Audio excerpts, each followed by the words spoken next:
শাইতানির রাজিম। কোরআন যখন পড়তে যাবেন আউযু বিল্লাহ পড়তে হবে। আমার বড় আইন কার যারা বলেন ফাস্তাই, যেটা আমরের সিগা, আল আমরু লিল উজুব, আমর হলো আবশ্যকীয়তা অর্থ দেয়, তার মানে তাউস পড়তে হবে আউযু বিল্লাহ। এটি শয়তান তাড়ানোর এক নম্বর হাতিয়ার।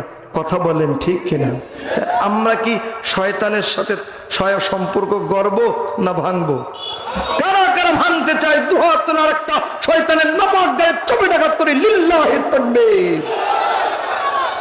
দুই, পড়া সুন্নাত। বিসমিল্লাহ পড়া। সূরা নামল আয়াত নম্বর 30 আমার আল্লাহ বলেন ইন্নাহু মিন সুলাইমানা ওয়া ইন্নাহু বিসমিল্লাহির রহমানির রহিম।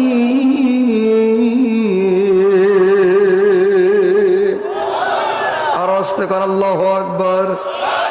তিন নম্বরের আইনটা হলো আমার ভাইরা কোরআনের সূরা আরাফের 204 নম্বর আয়াতে কারিমা, এটাও হলো ফরজ। এই ছেলে এই বাবা এই সমস্যা কিছু এদিকে না বাবা, এটি করবি না বস। দেখলে তো মান সম্মান যাবে, তো তরুণ মানুষ। আয়াত নম্বর 204 ওয়া ইযা কুরিআল কুরআনু ফাসতামিউ লাহু ওয়া আনসিতু লাআল্লাকুম তুরহামুন।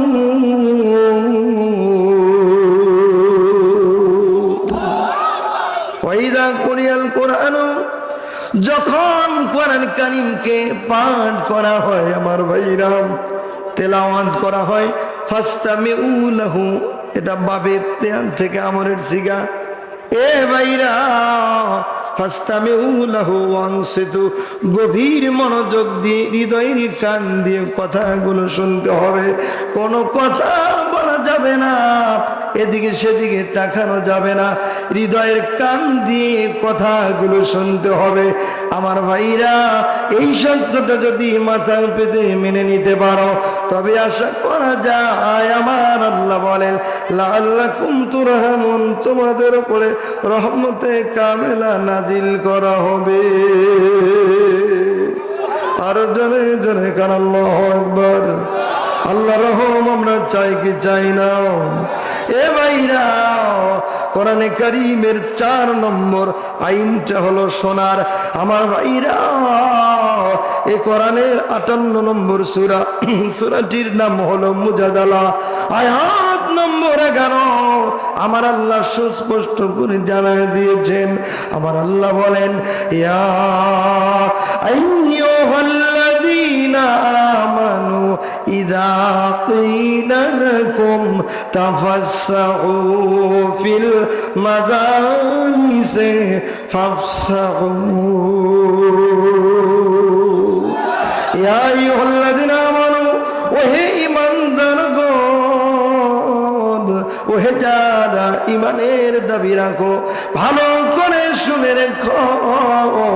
ইযা মানে যখন, ক্বিলা মানে বলা হয়, লাকুম মানে তোমাদেরকে, যখন তোমাদেরকে বলা হয়, তাফাসসাহু এটা বাবে তাফাউল থেকে আমরের সিগা। এ ভাইরা তোমরা প্রশস্ত করে দাও, এগিয়ে বসো, সাজিয়ে গুছিয়ে পরিপাটি হয়ে বসে পড়ো। কোথায়? ফিল মাজালিসে, মজলিসে, সেমিনার, সিম্পোজিয়ামে, কোরআনের মাহফিলে যখন তোমাদেরকে বলা হয় তোমরা একটু সাজিয়ে গুছিয়ে পরিপাটি হয়ে বসে পড়ো।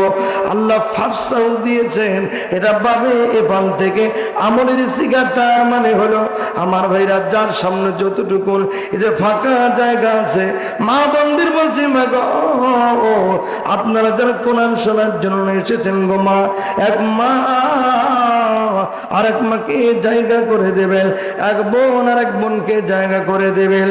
ও মা, ভালো করে মনে রাখবেন, এই যে জায়গা করে দেওয়ার কারণে আমার ভাইরা আপনারা একটু গুছিয়ে বলবেন। সময় 15 সেকেন্ড, কেউ উঠবেন না, কোনো কথাও বলা যাবে না। সময় মাত্র 15 সেকেন্ড। একটু এগিয়ে সামনের থেকে ফাঁকা জায়গা পূরণ করে গুছিয়ে বসতে হবে। ও ভাইরা, এই কাজটা করলে মাগো, ও মা, আপনারাও যারা এগিয়ে বসবেন গুছিয়ে বলবেন। আমার আল্লাহ অন্যত্র ওয়াদা দিয়েছেন, আপনার জন্য জান্নাতের জায়গার বরাদ্দ দিয়ে দিবে। আরো জোরে কোন সুবহানাল্লাহ। কারা কারা চাই দেখি তো আমার আল্লাহর ওয়াদা অনুযায়ী জান্নাতে নিজের জায়গাটা তৈরি করতে চাই। আল্লাহ কি বলবো, আল্লাহ দেখো তো কে উঠে পিছন কেটে পেরে চলে যায়, তোমার ফেরেশতাদের দ্বারা ভিডিও করে রাখো। কেউ যদি চলে যায় আমি কিন্তু মামলা দিব, আমি মামলার বাদী হব, আমার নবীজি মামলার পিপি হবেন, আল্লাহ মামলার বিচারক হবেন। আমার ভাইরে কেউ টোটি করলে দিক সেদিক করলে মামলা খেয়ে যাবেন। কে আল্লাহর মামলা খাওয়ার জন্য রেডি হয়ে আছেন তারাই যাবেন, আর যা চাইবেন না আমার ভাই তারা এগিয়ে বলবে, একটু গুছিয়ে বলবেন, কাছাকাছি হবেন। মাহফিলের পরিবেশ দিতে হবে, লোক থাক একবারে কম, কিন্তু ওয়াজ যে হবে না একদম তা কিন্তু না। এ ভাইরা একটু গুছিয়ে বলবেন, আল্লাহ রহম করুন, জোরে বলেন আমিন। আরে আজরাইল খায় না ঘুষ, শোনো রে ও হে মানুষ, আজরাইল খায় না ঘুষ, শোনো রে ও হে মানুষ। কি হবো কালো টাকার পাহাড় গড়িয়া, আইসো খালি যাইবা খালি 3 টুকরা কাপড় লইয়া। কথা বলেন ঠিক কিনা? আজরাইল গান, আজরাইল খায় না ঘুষ, শোনো রে ও হে মানুষ, আজরাইল খায় না ঘুষ, শোনো রে ও হে মানুষ। কি হইব কালো টাকার পাহাড় গড়িয়া, আইসো খালি যাইবা খালি 3 টুকরা কাপড় লইয়া। কথা বলেন ঠিক কিনা? অর্থ সম্পদ ব্যাংক ব্যালেন্সের মিছে করো বড়াই, আজ মরিলে কাল 2 দিন, মিছে ভবের লড়াই রে, মিছে ভবের লড়াই। কথা বলেন ঠিক না বেটি? অর্থ সম্পদ ব্যাংক ব্যালেন্সের মিছে করো বড়াই, আজ মরিলে কাল 2 দিন, মিছে ভবের লড়াই রে, মিছে ভবের লড়াই। নাম খ্যাতি সম্পদের পাহাড়, নাম খ্যাতি সম্পদের পাহাড়, সঙ্গে যাবে না তোমার, থাকবে পড়িয়া, আইসো খালি যাইবা খালি 3 টুকরা কাপড় লইয়া। কথা বলে, কথা বলেন ঠিক কিনা? দেহ থেকে প্রাণ পাখিটা গেলে রে মন উড়ে, আপন পর হিসেব সবই সঙ্গ ভব পুরে রে, সঙ্গ ভব পুরে। দেহ থেকে প্রাণ পাখিটা গেলে রে মন উড়ে, আপন পর হিসেব সবই সঙ্গ ভব পুরে রে, সঙ্গ ভব পুরে। কাঁদবে 2 দিন সুজন সজন, কাঁদবে 2 দিন সুজন সজন, তোমাকে দিয়ে দাপন, কাঁদবে 2 দিন সুজন সজন, তোমাকে দিয়ে দাপন। আরে যাইবে ভুলিয়া, আইসো আঁকা যাইবা আঁকা 3 টুকরা কাপড় লইয়া। কথা বলেন ঠিক কিনা? আজরাইল খায় না ঘুষ, শোনো রে ও হে মানুষ, আজরাইল খায় না ঘুষ, শোনো রে ও হে মানুষ। কি হইব কালো টাকার পাহাড় গড়িয়া, আইসো খালি যাইবা খালি 3 টুকরা কাপড় লইয়া। জোরে কম মা হবে। ভূমিকাটা ক্লোজ, তাফসির হবে এখন, কষ্ট হবে। চলুন আজকে কোরআনে কারিমের 105তম সূরা পড়েছি। কত জোরে বলেন? নাম কি? সূরাতুল ফিল। কি নাম? জোরে বলেন কি নাম? বাস। ফিল মানে কি? হাতি। হাতি, হাতি মানে ছোট প্রাণী, অনেক বড় প্রাণী, সর্ববৃহৎ প্রাণী হাতি। কথা বলেন ঠিক আছে? এই সূরাটা আল্লাহ সূরা দিয়ে, ছোট কোনো প্রাণী নেই সূরা নেই, আছে সূরাতুন নামল, পিপিলিকা। এরপরে আনকাবুত, মাকড়সা আছে না? তাহলে বড় প্রাণীর নামে আছে, ছোট প্রাণীর নামে, মা বোনদের নামেও আছে সূরাতুন নিসা, মানে নারীগণ, নারী সমাজ। কিন্তু পুরুষের নামে কোনো সূরা নেই। সূরাতুর রিজাল এরকম কোনো সূরা, সম্মানের দিক থেকে তারা বেশি। কথা বলেন ঠিক কিনা? আসছেও বেশি, তাদের জন্য কিছু কথা হবে ইনশাআল্লাহ। আমি সবার সুযোগ পেলে হবে। আপনাদের কেউ উঠাউঠি করা যাবে না, বাইরে যারা আছে এসে বুঝতে হবে। সুন্দর এখন একটা পরিবেশ হয়েছে কথা বলা। কথা বলেন ঠিক কিনা? আমি এখন কথা বলবো, কেউ আমাকে কষ্ট দিবেন না, ডিস্টার্ব করবেন না, প্লিজ ডোন্ট ডিস্টার্ব মি। খেয়াল করুন 105তম সূরা, কত পড়ুন? আউযু বিল্লাহি মিনাশ শাইতানির রাজিম। বিসমিল্লাহির রহমানির রহিম। আলাম তারা কাইফা ফাআলা রাব্বুকা বিআসহাবিল ফিল। আল্লাহু আকবার। এটি ইন্টারোগেটিভ সেন্টেন্স। লাম তারা, নবীজি আপনি কি লক্ষ্য করেননি? কাইফা কিরূপ, ফালা করেছেন, রব্বুকা আপনার প্রতিপালক, বি আসহাবিল ফিল। আসহাব মানে ওয়ালা, সাথী, ফিল মানে ফিল, ফিলওয়ালা, অর্থাৎ হস্তি বাহিনীর সাথে তোমার রব কি আচরণ করেছেন আপনি কি লক্ষ্য করে দেখেননি? অথচ এই সূরাটা নাজিল হয়েছে রসুলের, আমার ভাই এই সূরাটা যে আসহাবে আমার ভাই ফিল, হস্তি বাহিনীর যে ঘটনা, নবীজির জন্মের 55 দিন আগে এই ঘটনাটা সংঘটিত হয়েছে। কত? কিন্তু আল্লাহ কোরআন নাজিল করেছেন, নাজিল করে নবীজি দুনিয়ায় আসলেন 55 দিন পরে। সেখান থেকে 40 বছরে নবুয়ত পেলেন। সেখান থেকে আমার ভাইয়েরা 13 বছরে মক্কায় কোরআন নাজিল হয়েছে। কথা বলেন ঠিক কিনা? তাহলে সেই মাক্কি সূরা, এটা কি সূরা? তো মাক্কি সূরা, সেই মক্কায় আল্লাহ এবার বলছেন আপনি কি লক্ষ্য করে দেখেননি? কেন আল্লাহ তারা শব্দটি ব্যবহার করলেন? অথচ নবীজি তো তখন, এই ঘটনা যখন সংঘটিত হয়েছে তখন ছিলেন না। কথা বলেন ঠিক কিনা?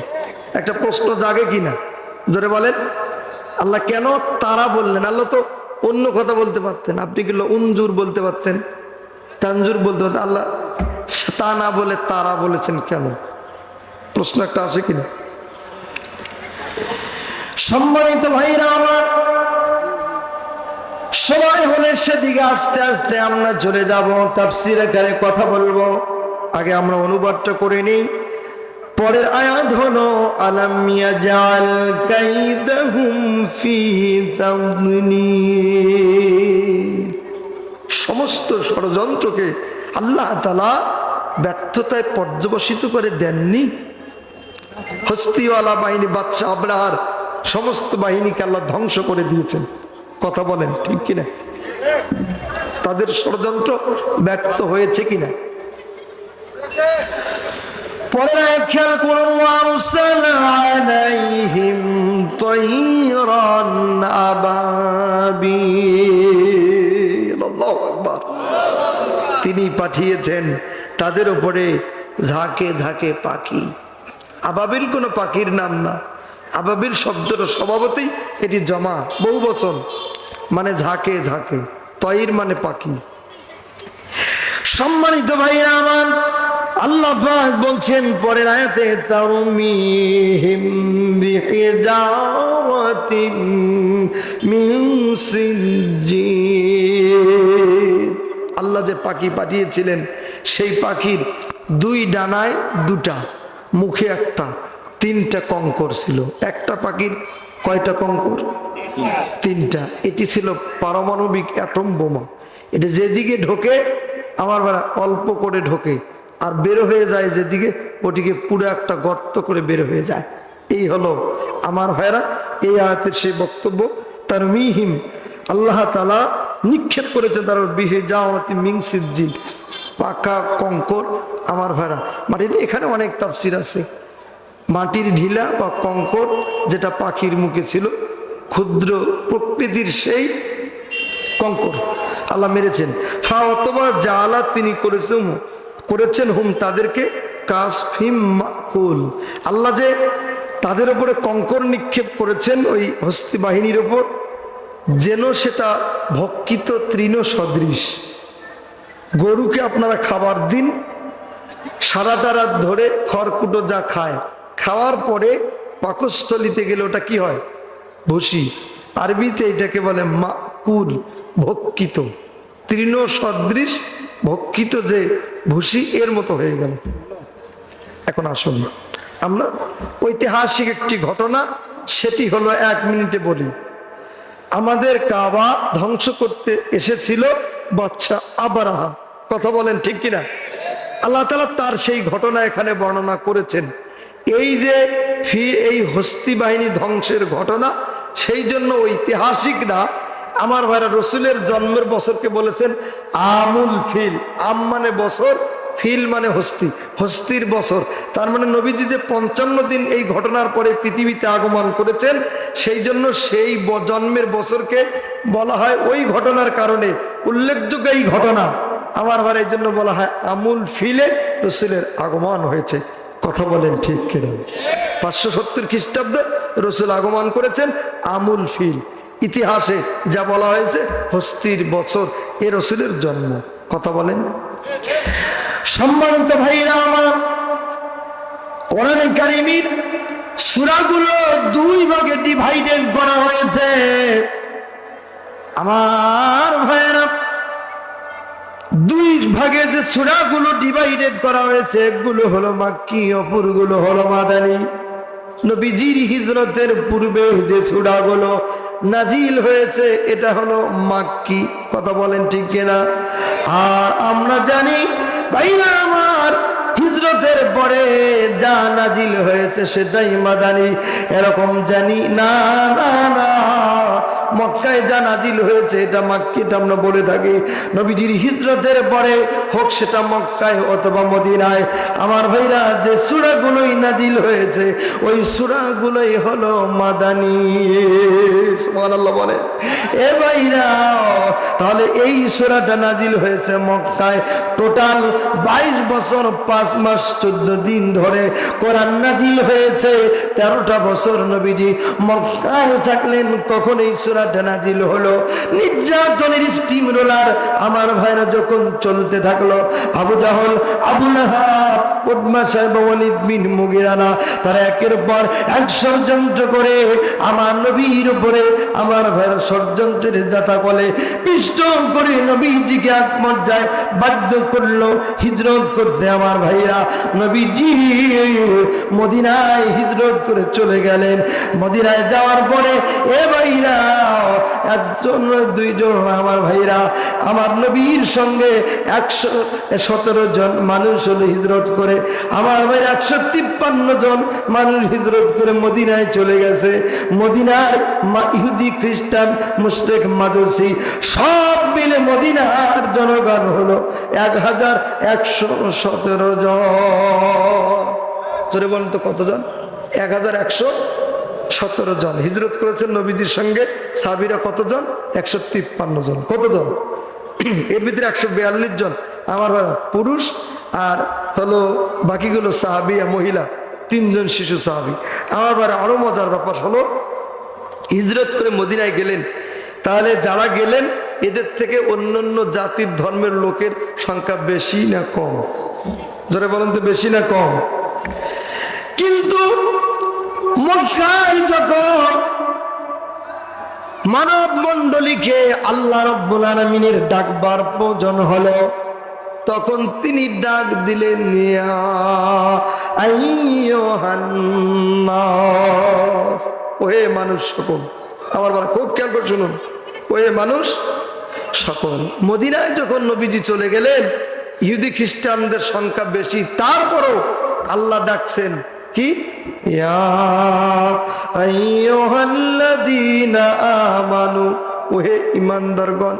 এখন একটা প্রশ্ন জাগে, মক্কায় নবীজির সঙ্গে আবু বকর, ওমর, ওসমান, আলী, খাব্বাব, খুবাইব, বেলাল, আমির হামজার মতো সাহাবীরা ছিল কি ছিল না? জোরে বলেন। কিন্তু মক্কায় আল্লাহ ইয়া আইয়ুহাল্লাযীনা আমানু, হে ঈমানদার বলে ডাক দেয় না। কিন্তু মদিনায় নবীজি চলে গেলেন, যাওয়ার পরেই আল্লাহ ডাক দিচ্ছেন, ইয়া আইয়ুহাল্লাযীনা আমানু, ও হে ঈমানদারগণ। আমার ভাইরা, কারণটা কি? What is cause? কি কারণে আল্লাহ ঈমানদার বলে মক্কায় ডাকলেন না, মদিনায় ডাকলেন? জানার প্রয়োজন, জোরে বলেন আছে না? না এ ভাইরা, একটি কারণ, সেটি হলো নবীজি মদিনায় চলে গেছেন। যাওয়ার পরে আমার মদিনাকে একটি নগর কেন্দ্রিক রাষ্ট্র বানিয়েছেন। ওদিকে মদিনার ইহুদি, খ্রিস্টান, নাস্তিক, মুরতাদেরা সবাই তারা আহলান সাহলান বলে আমার নবীজিকে রিসিপশন করেছিল। আমার ভাইরা রিসিভ করেছিল আর বলেছিল, মোহাম্মদ, মোহাম্মদ বিন আব্দুল্লাহ, আব্দুল্লাহর বেটা মোহাম্মদ, অনেক কষ্ট করে আপনি আপনার জন্মভূমি ছেড়ে মদিনায় চলে এসেছেন। এই মদিনা আজ থেকে আর কারণের চিনতে চলবে না, এই মদিনা চলবে আপনার নেতৃত্বে।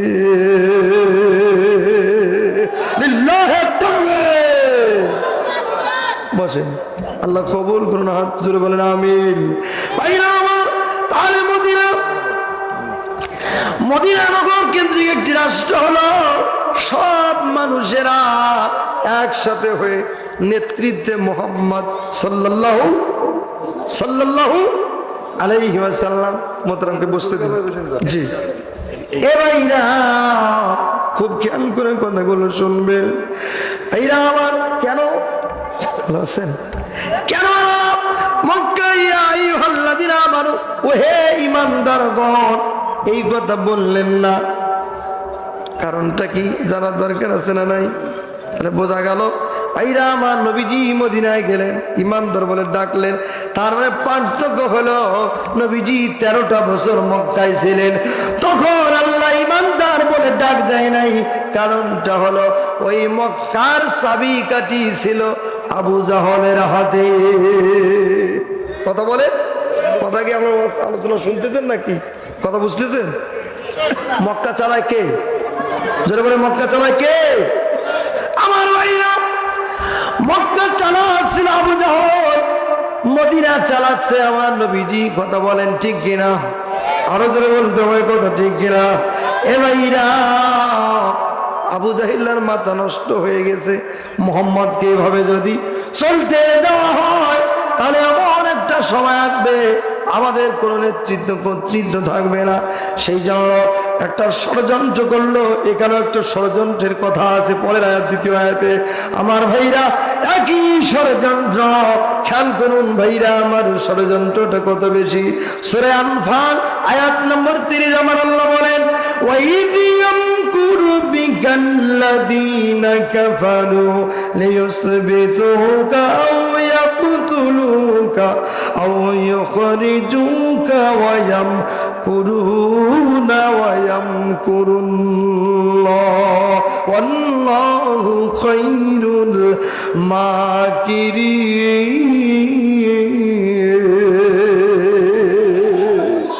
নবী, আপনি স্মরণ করুন ওই সময়ের কথা,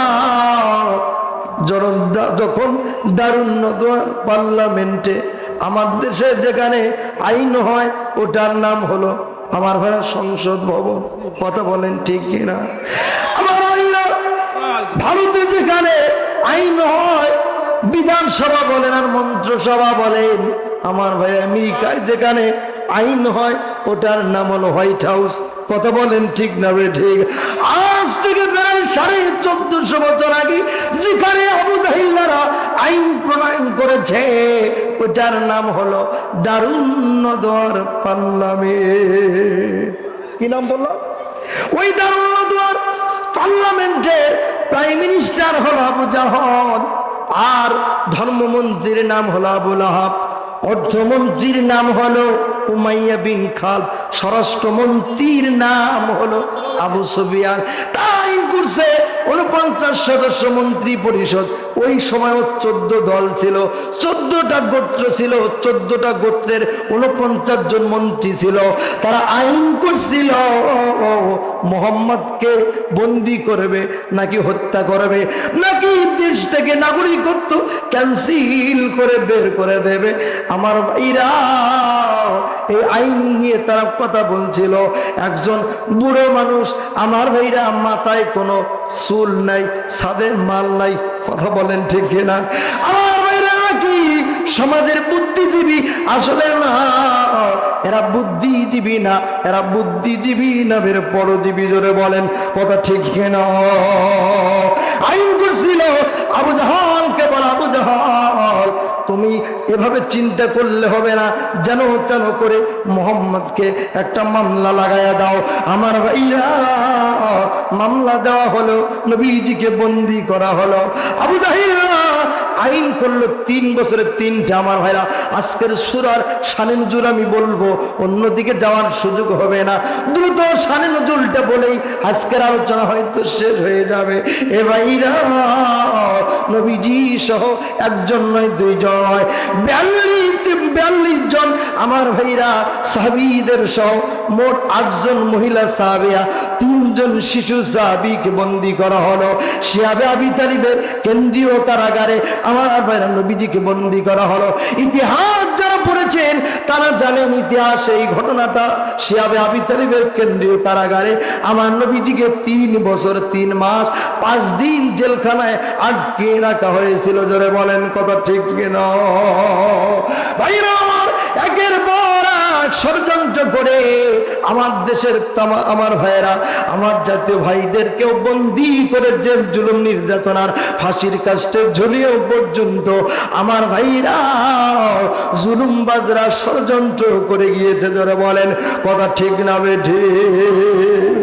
ভাইরা আমার এই অবস্থা যখন হলো, এ ভাইরা ওদিকে 3 বছরের প্রথম বছরে নবীজিকে জেলখানায় আটকিয়ে রাখা হলো।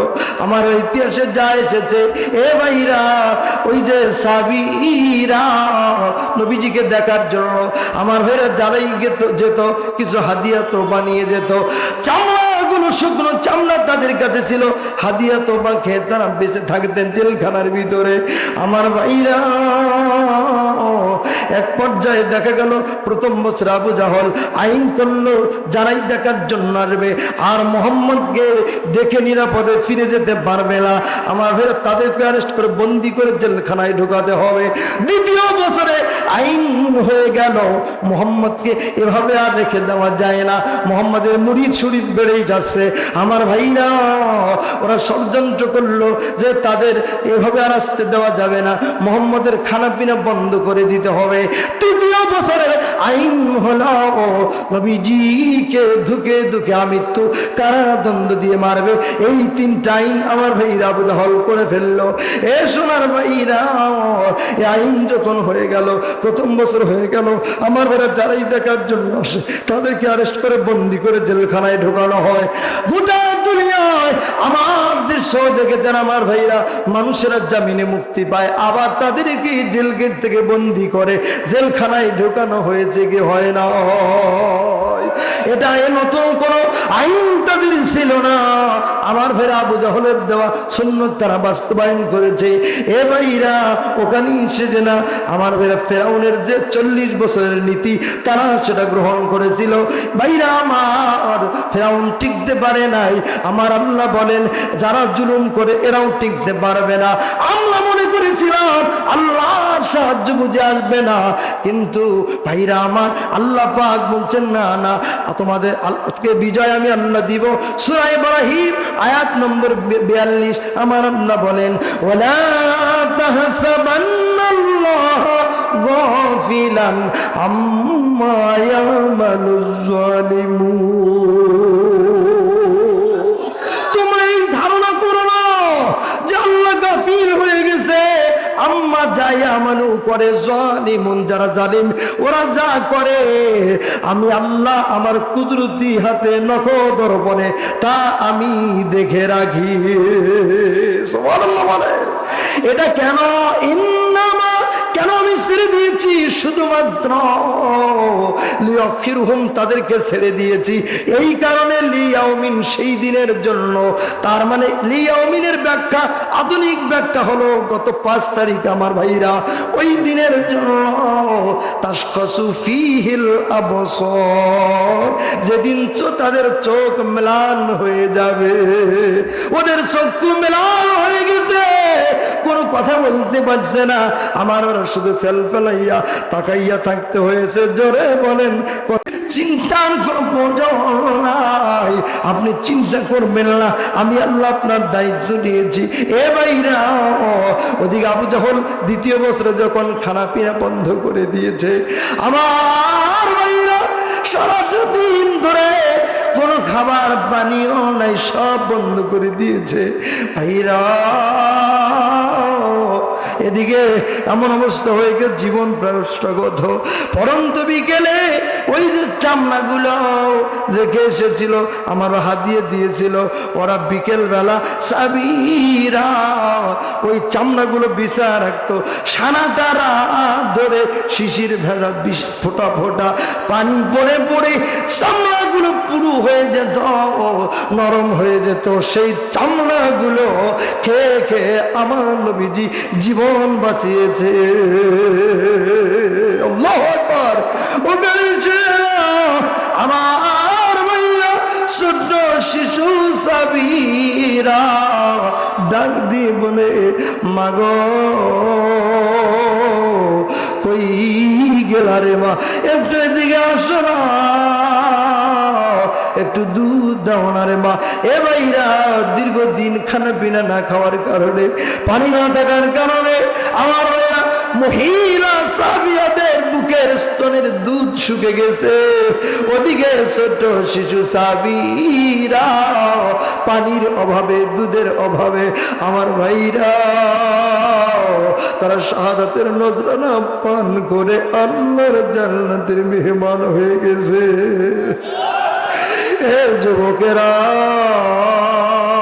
ভালো করে শোন, ইসলাম এসেছে তো যুবকদের রক্তের বিনিময়ে।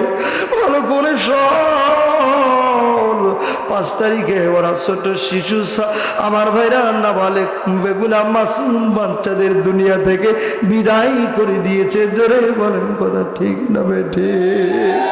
আল্লাহ কি দেখেনি? আল্লাহ দেখেছে, সেই জন্য তাদের জন্য অভয় বাণী আমার ভাই, তাদের জন্য জাহান্নামের আল্লাহ তাআলা ঘোষণাও দিয়ে রেখেছে। জোরে বলেন কথা ঠিক কিনা? আল্লাহ বলেন সূরা সাফফাতের 22 আয়াত, উশুরুল্লাযীনা যালামু ওয়াসওয়াজাহুম ওয়া মা কানু ইয়াবুদুনা মিন দুনিল্লাহি ফাহদুহুম ইলা সিরাতিল জাহিম। আল্লাহ বলে, ওসরে ফেরেশতারা তোমরা একত্র করো সবগুলোকে। আল্লাহ জিনা জলামু, যারা জুলুম করেছে, যারা বাড়াবাড়ি করেছে, এদেরকে তোমরা একত্র করো। তাফসীরে আমার হয়ে গেছে, শিকল পরো, তাদেরকে আটকাও, বেড়ি পরো। তারপরে কি ওয়াজওয়াজহুম, আজওয়াজহুম অর্থ হলো দোসর। আমার ভাইরা, এদের যারা দোসর ছিল, 1 দল 2 দল 14 দল বিরোধী দল, যারা এই জালিমদেরকে হুসুর তোমরা একত্র করো। আল্লাহ জিনা জলামু, যারা জুলুম করেছে, ওয়াজওয়াজহুম এবং তাদের দোসর যারা, আমার ভাই জাউজুনের জমা আজওয়াজ, জাউজুন মানে স্ত্রী, আমার বাড়ির জমা হলো আজওয়াজ। এর ভিতরে তাদের স্ত্রী পুত্র সন্তানাদি ডানে বামে উপরে নিচে যা ছিল সব হলো আজওয়াজের ভিতরে আছে। তাফসীর খুলে দেখবেন তাই আছে। সব এদেরকেও তোমরা একত্র করো।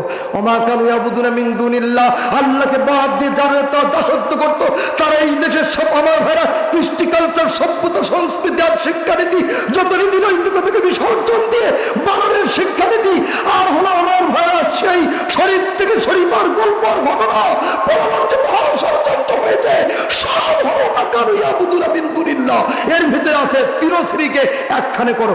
এরপরে বলছে আল্লাহ ফাদু, এটা হলো জমার সিগা।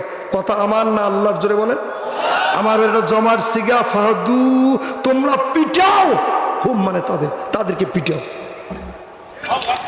কথা যদি আল্লাহ বলে, আমার বলার কিছু নেই। কথা বলেন, জোরে বলেন। আল্লাহ বলছে ফাহাদু, পিটাও।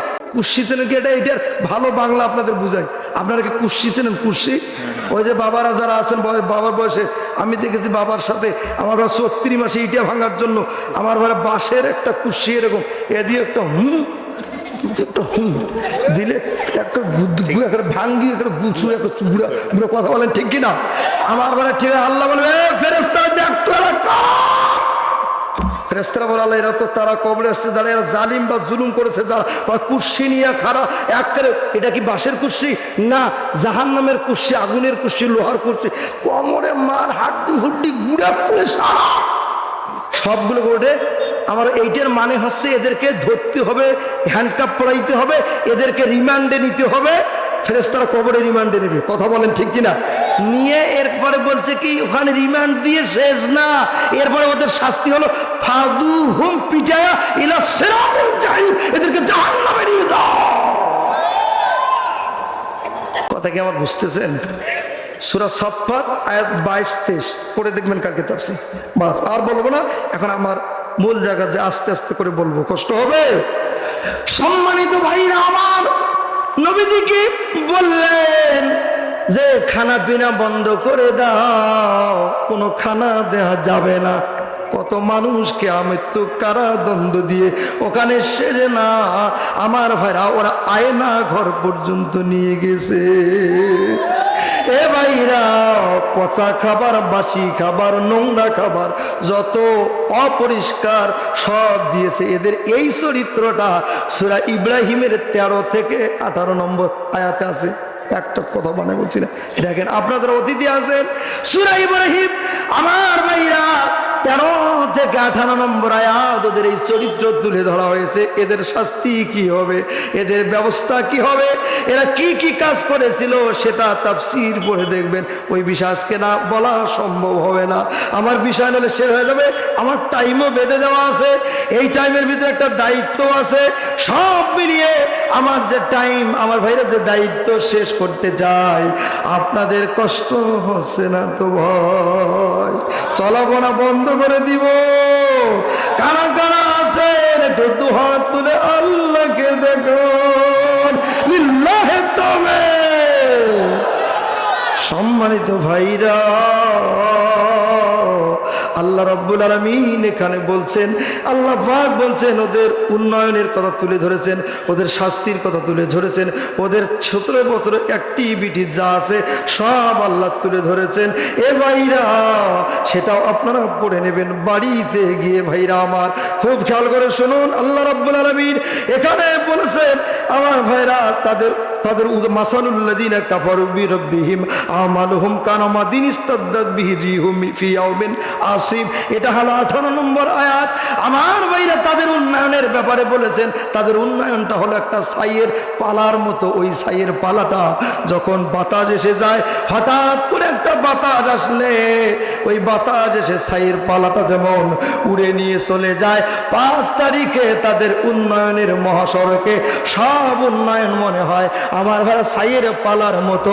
আল্লাহ 1500 বছর আগে যা বলেছে তা প্রমাণিত হয়েছে। এই আয়াতটা পড়ে দেখবে, আগের আয়াতে তাদের আমার নোংরা পানি জাহান্নামের সেই শাস্তি দেওয়া হবে।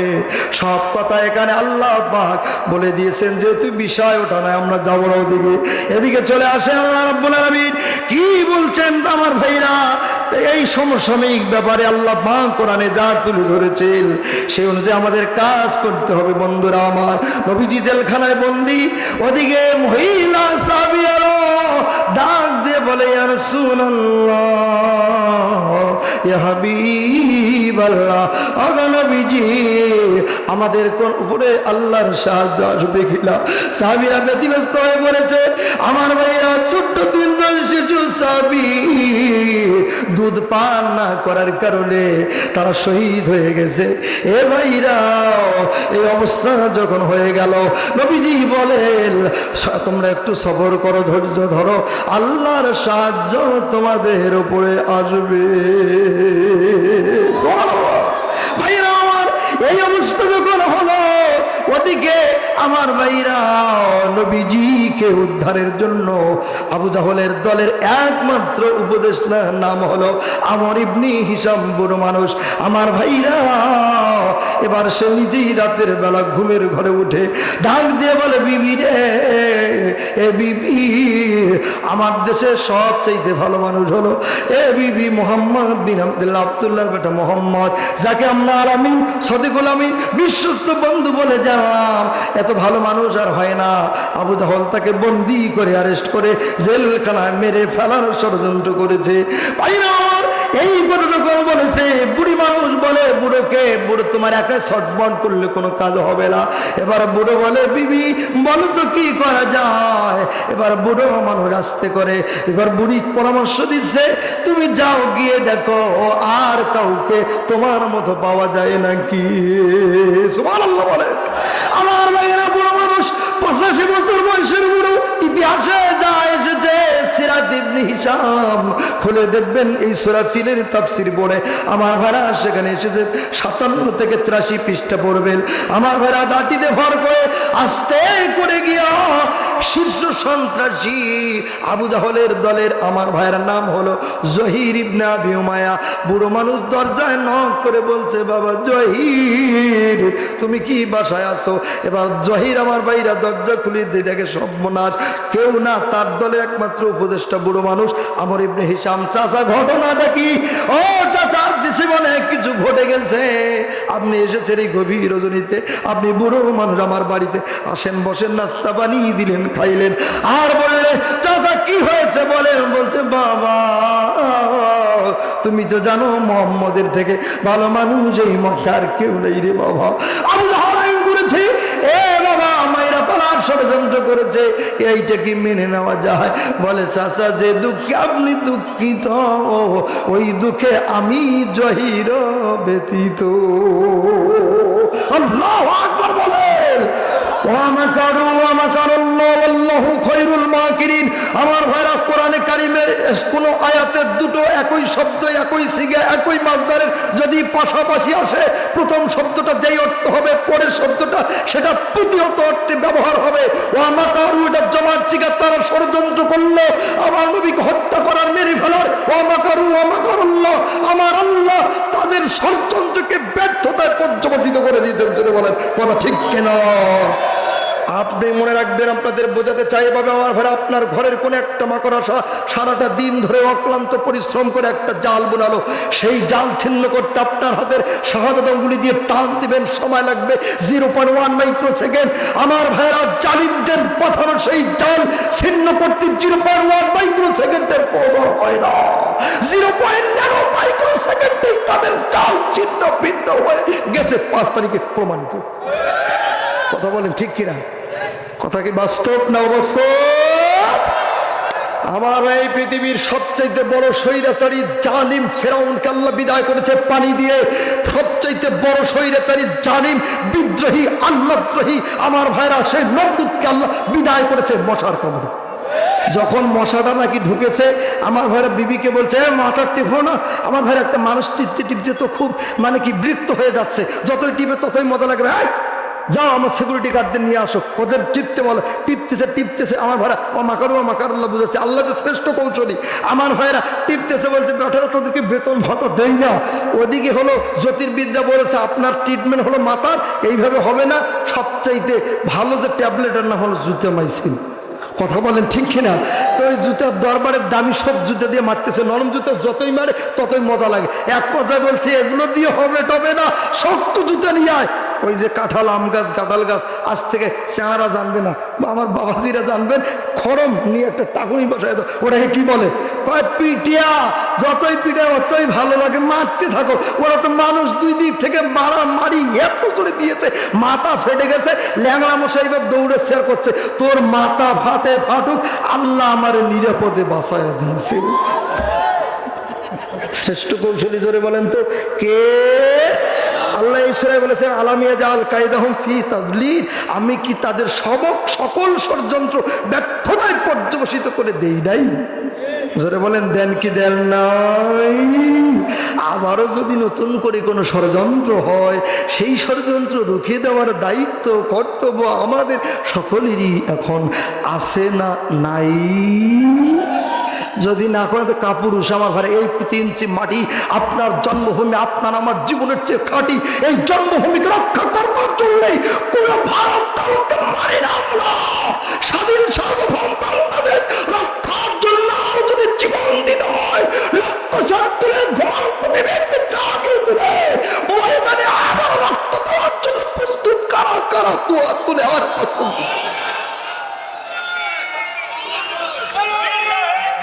হামকেলি কথা না। কি শুরু হয়েছে বুঝতেছেন আপনারা? দেশের পরিস্থিতিটা কোথায় এখনো বুঝতে পারেন নাই?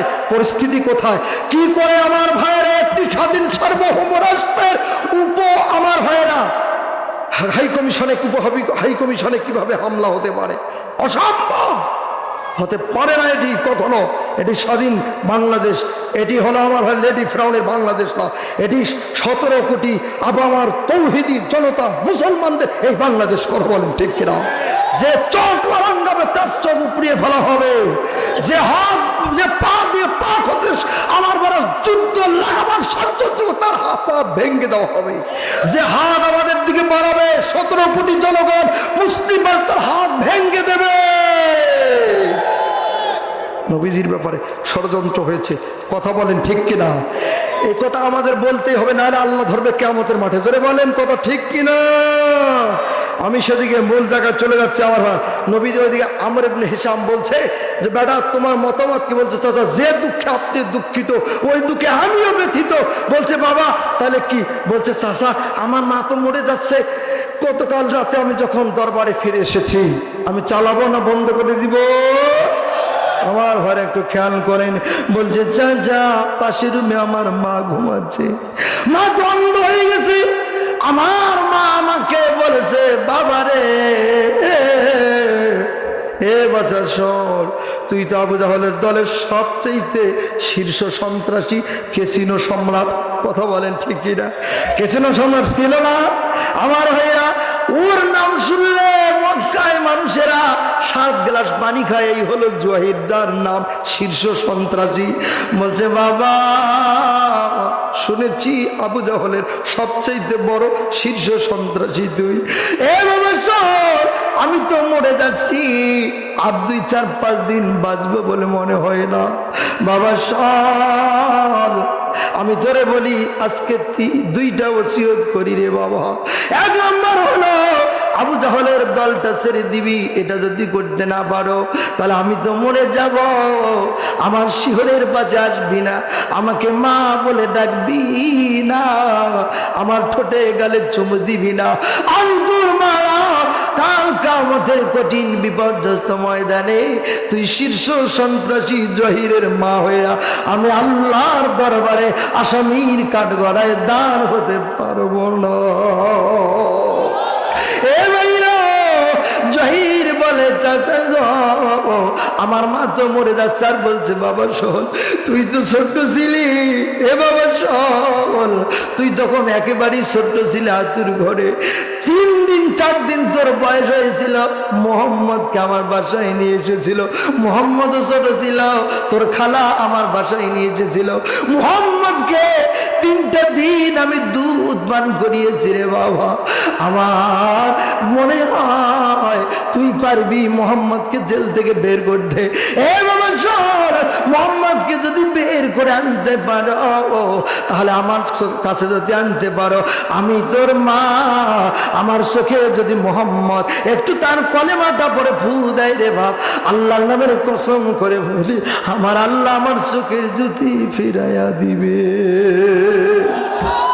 মাসিল মোর আধার ঘরে পূর্ণিমারি চাঁদ, মাসারা সে ঘরখানাতে নাই রে কোনো স্বাদ, আমার নাই রে কোনো স্বাদ। কথা বলেন ঠিকই না? হায়রে আমার মা, আমার জনম দুঃখী মা, আমার গর্ভধারিণী মা। মা ছিল মোর আধার ঘরে পূর্ণিমারি চাঁদ, মা ছাড়া সে ঘরখানাতে নাই রে কোনো স্বাদ, আমার নাই রে কোনো স্বাদ। কথা বলেন ঠিক কিনা? সেই মায়ের খেদমত আমাদের দরকার আছে না নাই? জোরে বলেন আছে না নাই? 2 মিনিট একটা ওয়াজ এখানে করে সামনের পয়েন্টে যেতে চাই, কষ্ট হবে নাকি? এ ভাইরা,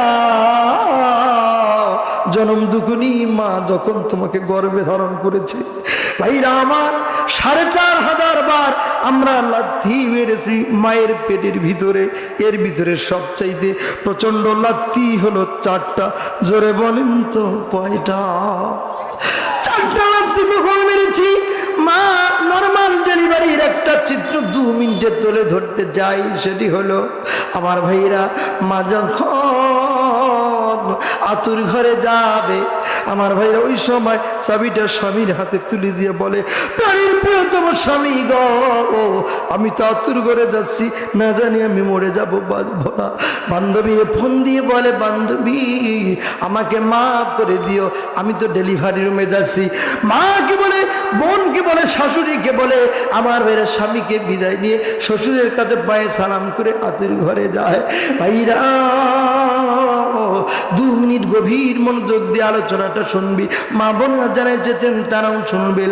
আতুর ঘরে গেলে তখন কিন্তু শিক্ষিত অশিক্ষিত দায়ীরা ঘরের ভিতরে যায়। যাওয়ার পরে আমার ভাইরা কেউ বা হাতে ধরে, কেউ বা পায়ে ধরে, কেউ বা কাঁধে কোমরে ধরে। ওই সময় সন্তান 4500 লাত্তির ভিতরে প্রচন্ড 4টা লাত্তির প্রথম লাত্তিটা মারে। ইমাম গাজ্জালীর দর্শন প্রমাণ করেছে, তিনি বলেন মায়ের পেটের ভিতরে তখন বেদনা হয়। আমার ভাইরা কেমনে তিনি বুঝতে পারেন? আল্লাহ রহমতের ফেরেশতাগুলো মায়ের পেটের ভিতরে যায়, গিয়ে বলে, আল্লাহর ছোট্ট গোলাম, তুমি দুনিয়া থেকে বের, তুমি তোমার মায়ের পেট থেকে দুনিয়ায় চলে যাও, আল্লাহ পাক তোমার জন্য বড় একটা দুনিয়া বানায় রেখেছে। সন্তান বলে, আল্লাহর ছোট্ট গোলাম বলে, না না, আমার মায়ের পেটের থেকে বড় কোনো আমার জানা নেই, যেতে চায় না। 2 গ্রুপে ধস্তাধস্তি হয়, মায়ের পেটের ভিতরে বেদনা হয় প্রচন্ড। লাস্ট 4টা লাত্তির প্রথম লাত্তি যখন মারে, মা ডাক দিয়ে বলে, ভাবি রে আমাকে একটু ছেড়ে দাও, আমি উঠে দাঁড়াবো। ভাবি ছেড়ে দেয় না, ধৈর্যের সবক দেয়। আমার সন্তান আর একটা লাত্তি মারে। এবার বোনকে ডাক দিয়ে বলে, বোন রে আমাকে একটু ছেড়ে দাও, উঠে দাঁড়াবো। বোন ছেড়ে দেয় না। আমার ভাইরা এরপরে সন্তান শেষ লাত্তিটা মারবে, এমন অবস্থা। জনম দুঃখিনী গর্ভধারিণী মা সহ্য করতে হবে রে, নিজের মাকে ডাক দিয়ে বলে, মা গো কই গেছো রে মা, এদিকে একটু আসো না, এরা বুঝি আমাকে মাইরা ফেলবে, আমি বুঝি বাঁচবো না। মা আমার ভাইরা জনম দুঃখিনী গর্ভধারিণী মা এবার টাটির বেড়ার পাশে অথবা ওয়ালের পাশে থেকে ডাক দিয়ে বলে, বেটি রে একটু ধৈর্য ধর। আমার ভাই যখন নিজের মা ধৈর্যের সবক দেয়, ওই সময় গর্ভধারিণী জনম দুঃখিনী মা বলে, এই পৃথিবীর কেউ আর আমাকে সাহায্য করবে না, কেউ আমাকে বাঁচাবে না।